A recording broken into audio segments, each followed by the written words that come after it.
All right, another podcast. It's been a minute. I went to visit family, and so I thought I would take some time off to reflect, and or at least I should take some time off from doing the podcast to reflect. And here's the thing: there's some things that went down while I was visiting that I am still processing, but that have caused me to be sad, to be honest with you. But for this podcast for today, I don't want to talk about that yet. I want to process that first. Not ready to go there. That is to say, I'm ready to go there, but I don't want to do it. I want to sit down and process it and write it out before I kind of talk about it in the podcast. But the other thing, so where stand-up is concerned, I think that it's fulfilling two functions. Number one, it's a way for me to express how I'm feeling and to be vulnerable and to open up. And it's also a way to kind of alleviate pain. And I guess you know what? I want to escape with today's podcast. I don't want to delve into the dark depths of my soul today. Not to say that I won't ever do it again. I plan to. But for today, for this podcast, I want to not delve. Now I feel guilty for not delving. It's kind of like saying, there's some real gnarly crap that's going on. That's what you want to hear. But instead, we're going to talk about fencing, which, by the way, is incredibly boring to watch. And I have nothing but respect for the Olympic fencers and the non-Olympic fencers. Anyone who chooses to make fencing their vocation or avocation.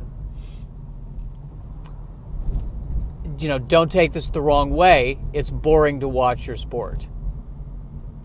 Specifically because it's not like The Princess Bride. There's nothing dashing about it. There isn't the witty repartee. Nobody's father was unjustly murdered and you're out for revenge. It's just people who are wearing a lot of padding, getting poked, but not injured.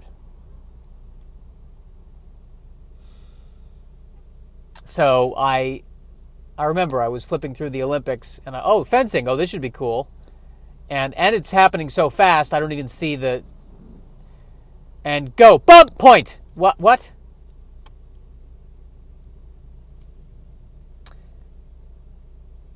Here's an idea.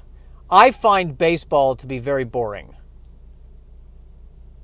And I know there are a lot of people who love baseball. Again, I don't mean to offend. It's nothing against the sport and the players who work very hard. I personally find it boring. But I think if they combined baseball and fencing, now we've got something. Yeah, it's one thing to have to pitch, but it's another thing to have to pitch while fending off a Spaniard. I would watch that. That would be fantastic. Baseball and fencing. Fencing baseball. Now it needs a better name. Sword baseball. Sword ball. There we go. Sword ball. There it is. And maybe instead of using bats, they have to use the sword, and you've got to try to hit the ball with that thin sword.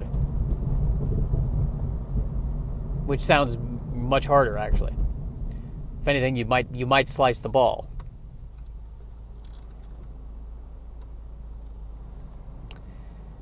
The morning dew is collected on my rear windshield. The morning dew. It's in a lot of poetry, the morning dew.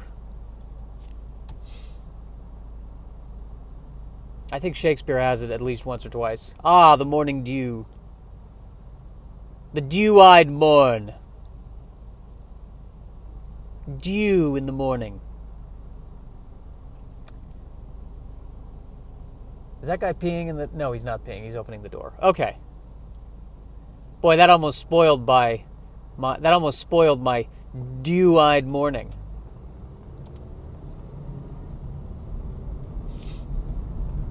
Morning dew. Ah, the dew of the morning. The day has such promise as the dew wafts into my heart.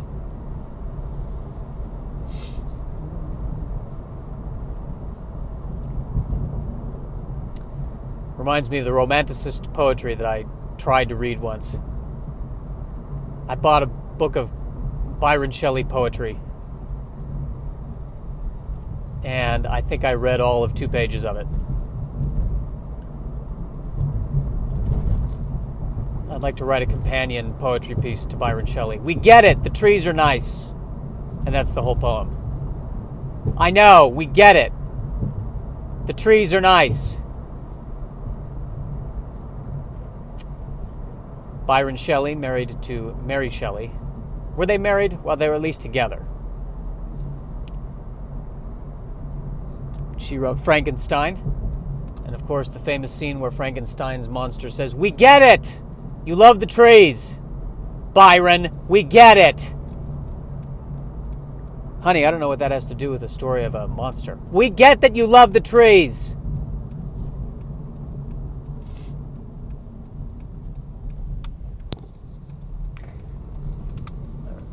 I think I was studying the romanticism in high school because we were studying American literature, and we hit the Romantic movement.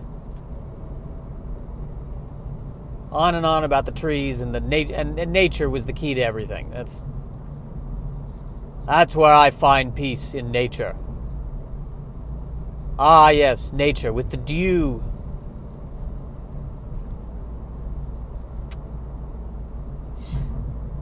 And I joke about hating nature, but the fact is I feel better in nature.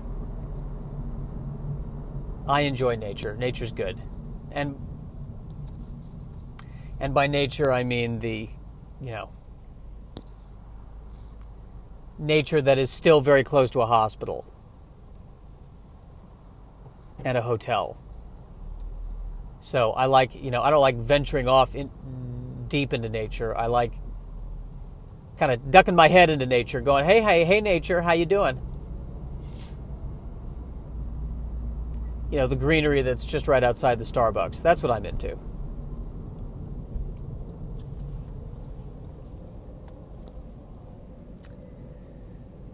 I landed in Burbank Airport. Burbank airports in general terrify me. Burbank Airport especially, because it's surrounded, I think, on all sides by houses. And so I'm watching from the plane, and I'm seeing we're flying past all these houses. And I'm sitting there thinking, man, all it takes is, somebody bumps the joystick or whatever it is they use. And, suddenly the duplex is now no longer a duplex.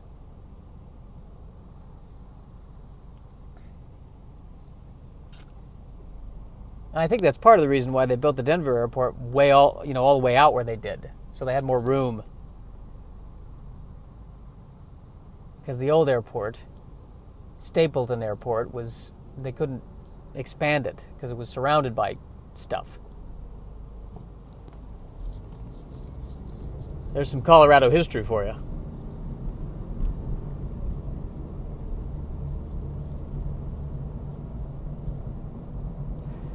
Well, where I live is right under where the planes take off, basically. So every morning, there's a jet that's flying right over my head.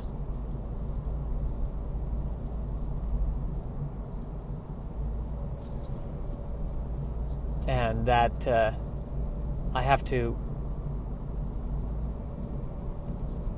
focus on not freaking out about that.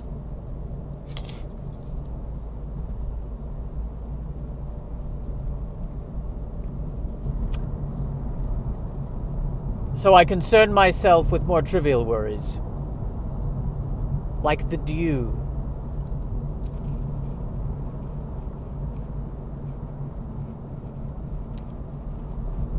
We get it, Byron. You love the trees and the flowers.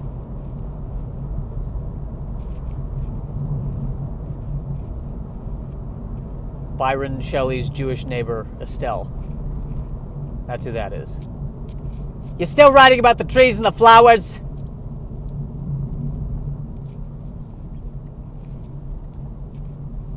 We're destroying the earth. We're all going to be dead in 10 years.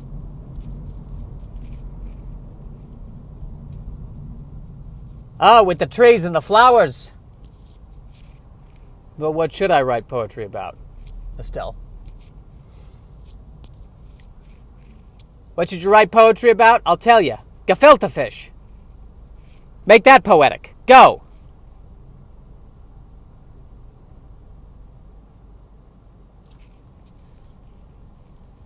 So, what else? I'm at that point now where I'm thinking of all the things I have to get done today and feeling this anxiety. A tremendous amount of high anxiety. High Anxiety, Mel Brooks movie, also a song in the movie. His take on Alfred Hitchcock.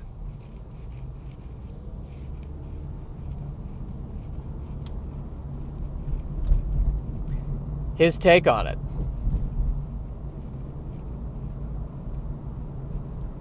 And of course, they're doing utility work on Magnolia at 9 in the morning. Right on cue. Unbelievable.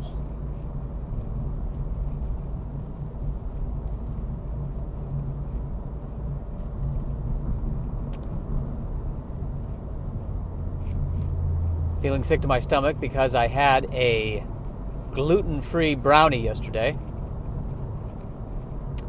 And apparently, my trouble is nothing to do with gluten. So it was all the other stuff in it that was hitting me.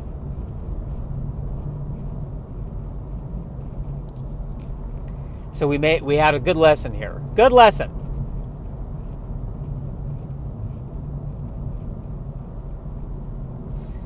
We're learning a lot.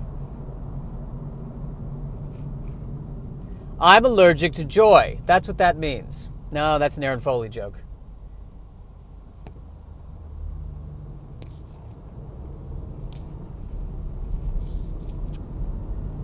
I don't know. I should write a fairy tale. A long time ago, in a faraway place that was vaguely Europe, there lived a young woman who wanted to be a princess. And her name was Morning Dew.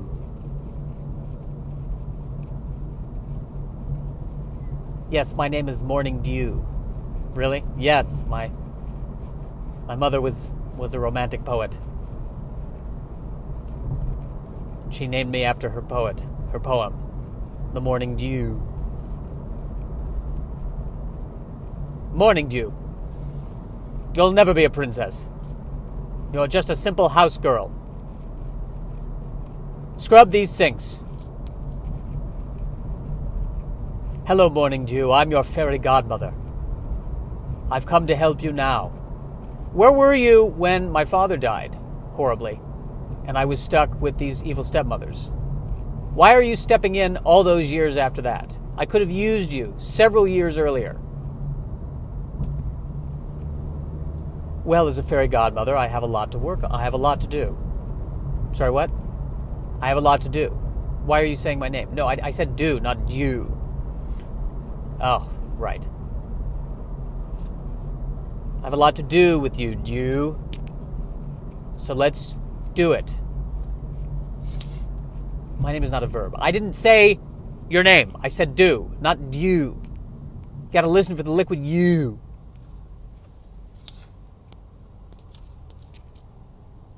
Okay? So here's what we're going to do. So now you are saying my name? Yeah, now I'm being a dick now. Great. Thank you, fairy godmother. Thank you. Perfect. So that somehow turned into Cinderella. But it does bring an interesting question of why the fairy godmother could have used her a little bit earlier in the story. But then it would have been less dramatic.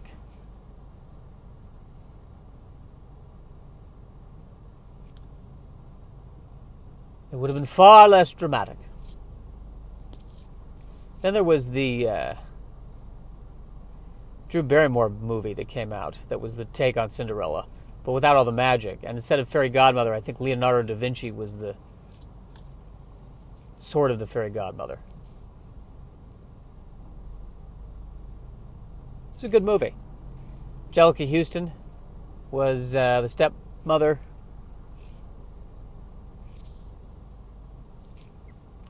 It was the good movie. It was a good movie.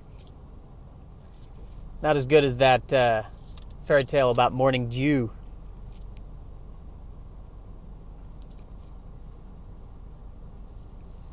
Morning Dew, you are in fact a princess. Your real name is Morning Wood. No, it isn't. Yes, it is actually. It's Morning Wood. No, it isn't. Yes, it is. Well, I can't go by that. Well, that's your name. Here's your birthright. Well, we can't. I'm not going to call. Who named me? Who named me that? What? Your royal parents. Why did they? Does it maybe translate wrong or something? Why Morning Wood? Seriously, Morning Wood. That is your given name. Well, I'm not going to call myself Morning Wood. Okay. I'm gonna keep Morning Dew because at least, that's not disgusting. But I will take the crown.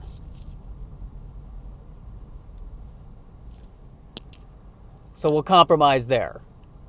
All right.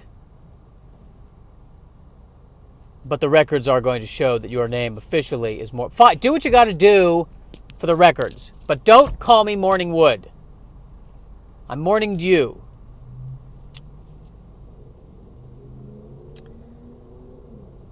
Unbelievable. Unbelievable that they called me that. I'm glad they're dead. Well, this fairy tale just fell right apart, didn't it?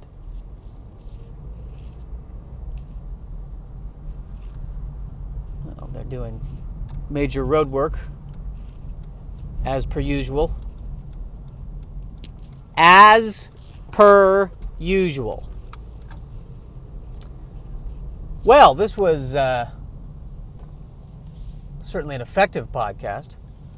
I don't know if we changed hearts and minds, but by gum, something happened here. Have a lovely morning.